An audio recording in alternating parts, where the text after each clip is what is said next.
Hey Jeepers, I was going to show you the wiring diagram for this relay pack and RF relay pack and how they connect. And I know this is kind of crude. I just drew it out with some highlighters and a Sharpie, but I think it'll do what we need it to do. So let me just talk through this real quick. So you got three standard 12 volt 30 amp relays. There's nothing major about them. And so you're going to have all of these basic relays that you can pick up from any auto parts store are going to have a 30. They're going to have an 85 and 86, an 87 and an 87A. We don't need our 87A. That's a normally closed. That would, then when you energize it, it would open. But what we want to do is we want to close the circuit, which is our 87. So for those of you that don't know how a relay works, I'll speak to that real quick. So your 85 and your 86 is what energizes your relay. Your 30 is generally your power in. That's going to be your hot power that's going to power up the other side of the relay. So it's generally your input. So you generally run your hot wire to your 30, and then you energize, you run a ground to either the 86 or the 85, either way. And then what you do is you run a switch wire, something that switches the relay on to your 85 or 86, either way. And then what it does is this 30 then connects across to the 87 and sends output. Okay, so that's the way your relay works, if you know, just for those who want to ask that question. But hopefully, if you're wiring this up, you have a little bit of understanding about relays. So this is the way it works. Okay, and I've got it labeled here.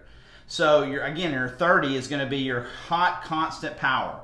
So the reason I ran it to these relays versus using this is a stronger relay than these little piddly relays, and so I wanted to make sure that whatever power I put to this relay, that would go out through the 87 would be strong enough and wouldn't burn up our relays. And so I know that these standard automotive relays would hold that. So my power that comes to my battery comes in to my 30.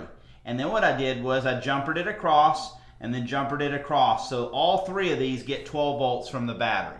Then I ran my ground to the battery and I ran it to my 86. And then I jumpered it and jumpered it. So 86 is my ground. And then what I did was on the relay RF relay pack, I also ran a 12 volt and ground, which go to the same place. I had these connected. And these power up the relay pack and the module. And then I jumpered the 12 volt to each of the relay banks on here. And then there is a, and it shows if you get one of these little relay packs, they're through Amazon. You just look for an RF relay pack. You can get one that has 2 buttons, 4 buttons, whatever. I got a 4-button one. And then there's a ground spot on each one of them. So I did the same thing. I ran my ground into here and then jumpered to all the different ones, and all this fits inside the case. And then the signal wire going out, going out to here, in other words, to signal my 85s, are what comes from here. So my pink, which was for one of my lights, it goes to the 85 on the one that goes out to my pink, or the white on my relay pack on there. I didn't have a white wire or a white highlighter on here, obviously, because it's a white piece of paper. And then I had my yellow signal wire going and connecting to the yellow, which is going to be this one, and of course it goes out. And then I had my red coming and signaling to here. So these wires connected and switched on these relays. And so that's basically what's happening.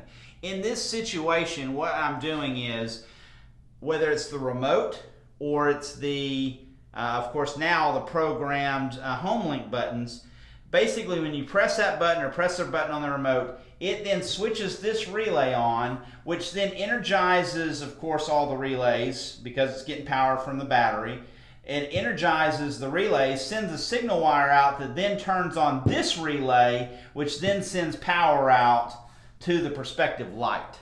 And so at this point, I actually have now bumper lights, but I also have added windshield lights as well. So I've got one more relay pack left, which I'll do. And so I hope this helps out. I hope this explains. If you have any questions, just put them in the comments and I'll answer them for you.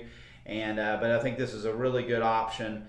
and it's really easy to wire up. If you have just a little bit of wire and some know-how, you can get this accomplished. Thanks for watching, and Jeep on.